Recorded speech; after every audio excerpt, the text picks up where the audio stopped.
அனைவருக்கும் வணக்கம். சுப மாரிமுத்து திருப்பூர்ல இருந்து இந்த பதிவு உங்களுக்காக. ரேவதி நட்சத்திரக்காரர்களை பத்தி இன்னைக்கு நான் பேச போறேன். இன்னைக்கு ஒரு அற்புதமான ஒரு சூட்சமத்தை இன்னைக்கு உங்களுக்கு நான் சொல்ல போறேன். இந்த ரேவதி நட்சத்திரம் இருக்கிறதுலேயே கடைசி நட்சத்திரம், 27வது நட்சத்திரம். அவங்க பாருங்க, தாயுடைய கருவறையில இருந்து தொப்புள் கொடி அறுக்கும் போது ரேவதி நட்சத்திரத்துல ஒருவர் பிறந்தா ஜாதகத்தை எடுத்து பாருங்க, புதன் திசையில தான் அவங்க பிறந்திருப்பாங்க. புதன் என்பது என்ன? புத்தி, அறிவு, கல்வி, ஞானம், வித்தை எல்லாம் புதன் தான். அந்த நட்சத்திரத்துல அவங்க பிறந்திருப்பாங்க. அவங்க வாழ்க்கையில அவங்களோட வாழ்க்கையில பாத்தீங்கன்னா அடுக்கடுக்கா 27 மாடி வச்சு கீழே தான் அவங்க நிக்கி. ரேவதி கடைசியில கீழே வந்துடும். அப்ப எல்லா சுமையும் அவங்க தான் சுமப்பாங்க, எல்லா கஷ்டத்தையும் அவங்களே எடுத்துக்குவாங்க. இந்த ரேவதி நட்சத்திரக்காரர்களுக்கு மட்டும் அந்த ஒரு பாக்கியம். அவங்களும் சுமையோடவே வாழ்ந்துட்டு இருப்பாங்க கடைசி வரைக்கும். கும்பிடாத சாமி இல்லை, சுத்தாத இடம் இல்லை, எண்ணாத பணம் இல்லை, எல்லாமே இருக்கும். ஆனால் கஷ்டங்கள் மட்டும் அவங்கள விட்டு போகவே போகாது. எப்போ கேட்டாலும் எனக்கு சுமையே குறைய மாட்டேதும்பாங்க. அப்போ கண்டிப்பாக உங்களுடைய வாழ்க்கையில் ஒரு நல்லது நடக்கணும் அல்லவா? அப்போ ரேவதி நட்சத்திரக்காரர்களுக்கு சிறு வயசில் ரொம்ப கஷ்டம். அவங்களுக்கு ஒரு திருமணம் ஆகி அந்த இடத்துக்கு போனதுக்கு அங்கேயும் கஷ்டம். அங்கே போயும் குழந்தைகள்லாம் பிறந்ததுக்கு அப்புறம் சுமைகளை செவந்துக்கிட்டே இருக்கக்கூடிய ஒரே நட்சத்திரம் ரேவதி தான். அப்போ இந்த ரேவதி நட்சத்திரக்காரருடைய வாழ்க்கையில் என்னைக்குத்தான் நம்ம தெளிவாகும் அப்படின்னு ஒரு கணக்கு இருக்கும் இல்லையா? எல்லாத்தினாலையும் தெளிவு கண்டிப்பாக கிடைக்கும். யாரா இருந்தாலும் தெளிவு கட்டாயம் கிடைக்கும். ஜாதகத்துல இருக்கக்கூடிய நட்சத்திரத்தினுடைய தோஷங்களை நம்ம சரிப்படுத்தி விட்டால் கட்டாயம் நல்லா இருக்கும். அப்ப ரேவதி நட்சத்திரக்காருக்குன்னு ஒரு நட்சத்திரம் இருக்குது. அந்த நட்சத்திரக்காரை பிடிச்சிட்டாங்கன்னா அவங்களுடைய வாழ்க்கை சிறப்பா இருக்கும். அப்ப இது யாரு என்னங்கிறது உங்களுக்கு தெரியணும் அல்லவா? அப்ப ரேவதி நட்சத்திரத்துல ஒருத்தர் பிறந்துட்டாங்கன்னா மிருகசீரிஷ நட்சத்திரக்கார மட்டும் அவங்க பக்கபலமா வச்சுட்டாங்கன்னா அவங்களுடைய வாழ்க்கையில மிகப்பெரிய முன்னேற்றம் ஏற்படும்.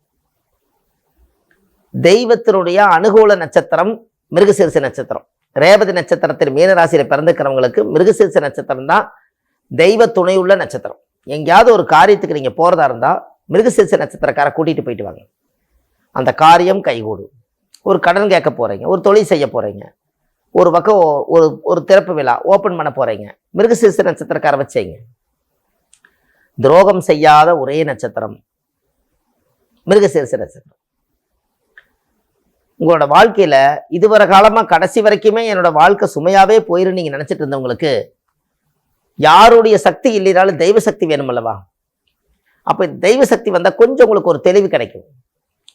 அந்த நட்சத்திரக்காரர் அவ்வளவு சுலபமா கிடைக்க மாட்டாங்க, அவ்வளவு சீக்கிரம் நம்ம கூட நட்பு வச்சுக்க மாட்டாங்க. நாம தான் அவங்கள போய் வாலின்றியா, இது ஒரு தெய்வ அனுகூல நட்சத்திரம், இவங்களை நம்ம பகிச்ச கூடாது, இவங்க மானசீகமா தெய்வமா அவங்கள பார்க்கணும், கையெடுத்து கும்பிடணும், அவங்களுக்கு ஒரு சாப்பாடு கொடுக்கணும், ஒரு டீ வாங்கி கொடுக்கணும், உங்களுக்கு ஒரு ட்ரெஸ் கொடுக்கணும், நம்ம கூட அவங்க ஒரு அணுகுமுறை இருக்கணும் அப்படின்னு நீங்க ஒரு திட்டம் போட்டு செய்தா மட்டும்தான் இங்க இந்த நட்சத்திரக்காரர்களோட உங்களுக்கு எல்லா சகல காரியம் நடக்கும். அப்ப இதெல்லாம் நாசூக்கா நீங்க செய்தீங்கன்னா தான் உங்களுடைய வாழ்க்கையில ஒரு மிகப்பெரிய முன்னேற்றம் ஏற்படும். நீங்க ரேவதி நட்சத்திரத்துல ஒருத்தர் பிறந்துட்டாங்கன்னா நீங்க ஒரு கஷ்டத்தை எல்லாத்தையும் விட்டுட்டு நீங்க ஒரு தெளிவான ஒரு எண்ணத்துக்குள்ள வரணும்னா உங்களுக்கு சாதகமான நட்சத்திரம் கூட வந்தா எதுக்கு உங்களுக்கு கஷ்டமா இல்லை வருது? உங்களுடைய வாழ்க்கையில இதுவரைக்கும் கஷ்டமெல்லாம் இன்னையோட போயிருச்சு, இனிமேல் இவங்க இருக்காங்க பாத்துக்குவாங்கன்னா கண்டிப்பா அவங்க நட்சத்திரக்காரர் நீங்க பக்கத்துல வச்சிருந்தீங்கன்னா வேலை செய்யும். இந்த ரேவதி நட்சத்திரத்துல ஒருத்தர் பிறந்தா மீனம் என்பது கடல். கடல் மணல் வீட்டுல என்னைக்கு வச்சிருங்க. கடல்ல இருக்கிற மணல் ஆறு, குளம், ஏரி எல்லாம் அரிச்சிட்டு போய் கடைசியில கடல்ல கொண்டு போய் சேர்த்தோம். அதனால 27 நட்சத்திரத்தை கடந்து கடைசி நட்சத்திரமா இருக்கிறதுனால முடிவு கடல் தான். அதனால கடல் தண்ணி எவ்வளவு நாளைக்கு நம்ம வச்சிருக்க முடியும்? அதனால கடல் மணல் ஒரு பாத்திரத்துல போட்டு என்னைக்குமே காலையில நீங்க அந்த கடல் தொட்டு வணங்கிட்டு போங்க. நீங்க கடலுக்கு போனதுக்கு சமம், அந்த பாதத்தொட்டுக்கு சமம். எங்கேயாவது கடலுக்கு போனீங்கன்னா ஒரு முறை வாழ்க்கையில கடல்ல குளிச்சுட்டு இந்த பக்கம் 3 தடவை உருண்டுவாங்க, அந்த பக்கம் 3 தடவை உருண்டுவாங்க. உங்க கர்மாவெல்லாம் அந்த கடல்ல ஒட்டிச்சுனாலே நீங்க கடலை குளிச்சுட்டு வந்ததுக்கப்புறம் நீங்க புனிதமாயிருவீங்க. அப்படின்னா அந்த கடலுக்கு எவ்வளவு ஒரு சக்தி இருக்குன்னு பாருங்க.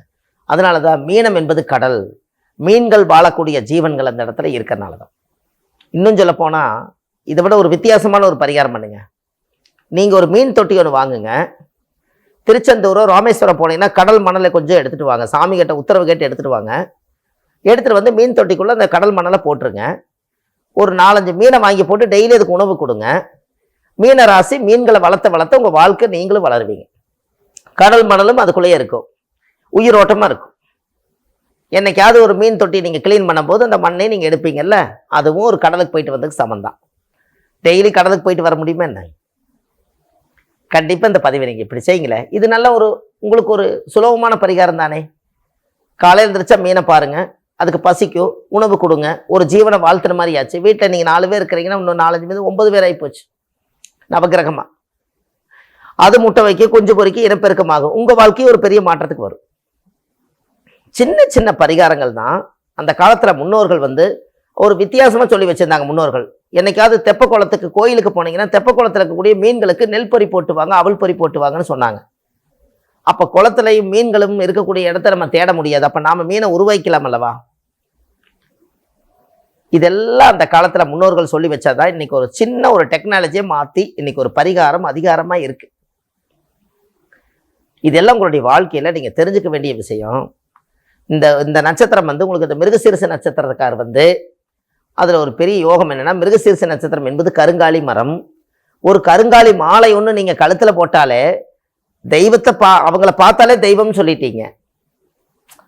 மிருகசீரிஷ நட்சத்திரத்தை பிறந்துக்கிறவங்க தெய்வ அனுகூலம்னு நம்ம சொல்லிட்டோம். அப்போ ரேவதி நட்சத்திரக்காரர்களுக்கு மிருகசீரிஷ நட்சத்திரம் கருங்காலி மரம் வர்றதுனால உண்மையான கருங்காலி மாலை ஒன்று வாங்கி காலையில் பூஜையில் ஜபம் பண்ணி அந்த பூஜை பண்ணி அது நீங்கள் சாமி கிட்ட கழுத்தில் போட்டுட்டு கும்பிட்டு முடிச்சுட்டும் கூட அதை பூஜையிலேயே வச்சுட்டு வந்துடுங்க. கருங்காலி ஒரு துண்டு, இவ்வளோ பெரிய துண்டு எங்கேயாவது கிடச்சிதுன்னா அதை ஒரு சாமி கிட்ட வைங்க. அது ஒரு மூலிகை தானே. கர்ம வினையெல்லாம் தீர்க்கக்கூடியதானே கருங்காலி. அதனால அந்த கருங்காலி மரத்தில் ஏதாவது ஒரு தெய்வம் செஞ்சு வணங்கிட்டு வாங்க. இதெல்லாம் நெட்டில் ஏதாவது ஒரு சர்ச் பண்ணி பாருங்கள். இது நமக்கு தெரியாது. எங்கேயாவது கிடச்சிதுன்னா, ஒரிஜினல் கிடச்சிதுன்னா அதை வாங்கி நீங்கள் இதெல்லாம் பண்ணுங்க. அதனுடைய ரீசனை சொன்னேன் உங்களுக்கு. அப்போ கருங்காலியில் அந்த காலத்தில் உங்களுக்கு பார்த்துருக்கீங்களா, இந்த ஜக்கம்மா குறி சொல்லுவாங்க. அவங்க எப்படி சொல்கிறாங்க? ஆனால் படப்பட சொல்லிடுவாங்க. அவங்க ஃபேமிலிக்கு கொடுக்குற அத்தனை பிரச்சனையும் சொல்லிடுவாங்க. நம்மளாவது ஜாதகத்தில் லக்னம் போட்டு கணிச்சு திசாபுத்தியெல்லாம் பிரித்து உட்காந்து கிளீனாக ஒவ்வொரு கட்டமாக எடுத்து கிளீனாக சொல்லி அப்புறம் மன நிறைவாகும். அவங்க 5 நிமிஷம் 2 நிமிஷத்துக்குள்ளே பூரா சொல்லி முடிச்சிருவாங்க. அது எப்படி? அது என்ன ரகசியம்? கருங்காலி மரத்தில் அமோனிஷ சக்தி இருக்கு. எல்லாமே இடியவே தாங்கக்கூடிய சக்தி கருங்காலி மரத்தில் இருக்கிறனால தான் பெரிய பெரிய கோபுர கலசத்துக்குள்ள சென்டரில் ஓட்டை போட்டு கருங்காலி கட்டையை உள்ளே வச்சு தான் அந்த கோபுரத்துக்கு மேலே அந்த கருங்காலியை வச்சுருப்பாங்க. அந்த இடி அந்த கருங்காலி மரத்தில் விழுந்துச்சுன்னா இந்த கோபுரத்துக்கோ தெய்வத்துக்கோ அந்த சக்தி குறையாமல் இருக்கிறக்காகத்தான் அந்த மேலிருந்து வரக்கூடிய கரண்ட்டு மின்னலை தாங்குற சக்தி கருங்காலி மரத்துக்கு மட்டும்தான் உண்டு. அதனால தான் முன்னோர்கள் லட்சக்கணக்கான மரத்தில் எந்த மரத்துக்கு அந்த வின் பவர் இருக்குதுன்னு சொல்லி முன்னோர்கள் அதை யோசித்து அந்த கருங்காலி மரத்தை ஒரு மரத்தை எடுத்துகிட்டு அதை தீட்டி அதை உருட்டி அந்த கலசத்துக்கு அளவாக ஒரு தொலை போட்டு ஓட்டை போட்டு அதை கரெக்டாக வச்சு அவங்க ஃபிட் பண்ணி வச்சதுனால கருங்காலி மரம் 1000 வருஷம் 5000 வருஷம் 10,000 வருஷத்துக்கு அப்படியே இருக்கும். அவ்வளோ ஒரு பவர். அதனால அந்த கோயிலும் 1000 வருஷம் 5000 வருஷம் 10,000 வருஷத்துக்கு இருக்கும். இன்னைக்கு வரைக்கும் அந்த ஒரிஜினல் கருங்காலி மரங்கிறது அதுதான். அப்போது அமோனிஷ சக்தி கடவுள்கிட்ட டைரெக்டாக அந்த பவர் எங்கே இறங்குது? கருங்காலி மரத்தில் இறங்குது. இந்த எந்த நட்சத்திரக்காருக்கு இது பொருந்தது? ரேவதி நட்சத்திரத்தில் பிறந்து மீனராசியில் பிறந்துக்கிறவங்களுக்கு தான் இந்த கருங்காலி பொருந்தது. அப்போ கருங்காலி மரத்திலிருந்து ஒரு சின்ன ஒரு விநாயகர் செஞ்சு வச்சுருந்தாலும் சரி, ஒரு முருகனை செஞ்சீங்கனாலும் சரி, ஒரு வேல் செஞ்சாலும் சரி, ஒரு சூலாயுதம் செஞ்சாலும் சரி, இல்லை நீங்கள் ஒரு மணி மாதிரி மாலை செஞ்சாலும் சரி, நீங்கள் கழுத்தில் போட்டுக்குங்க. போட்டு 1 மாதம் நீங்கள் பாருங்கள். தெய்வ அனுகூலம் போகிற காரியம் ஒவ்வொரு நேரம் அந்த நட்சத்திரத்துக்காரர் நம்ம கூட்டிகிட்டு போக முடியலன்னா இந்த தெய்வ நட்சத்திரத்தினுடைய மூலிகை கழுத்தில் போட்டுக்க தெய்வம் கூட வருது. இப்படியெல்லாம் ரேவதி நட்சத்திரக்காரர்களுக்கு எளிமையான பரிகாரம். இதெல்லாம் வாழ்க்கையில் நீங்கள் எல்லாம் தெரிஞ்சுக்கணும். பெரிய பெரிய முன்னேற்றத்துக்கு உங்களால் ஏன் முடியாது? வாழ்க்கையில் பிறந்ததே நம்ம எதுக்காக?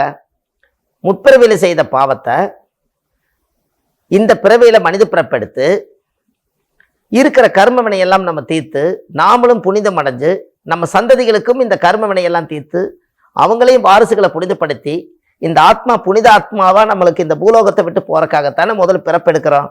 அதை தவிர நம்மளுக்கு என்ன வேலை? அதனால புண்ணியம் செய்வதற்கே புண்ணியம் செய்திருக்க வேண்டும். நம்மளோட நோக்கமே நிறைய புண்ணியம் பண்ணி வச்சால் மருந்தில்லாத நோய் வராம நம்ம பார்த்துக்கலாம், உடல் ஆரோக்கியமும் வச்சுக்கலாம். அதுக்கு தான் இந்த மூலிகையை இறைவன் ரகசியமா அதது பிரிச்சு வச்சிருக்காங்க. அதைய முன்னோர்கள் அந்த காலத்துல பஞ்சாங்கத்துல கொடுத்துருக்காங்க. இந்த நட்சத்திரத்துக்கு இந்த மூலிகைன்னு. அப்போ அது ஜென்ம நட்சத்திர மூலிகை நம்மளுக்கு வேண்டாம்.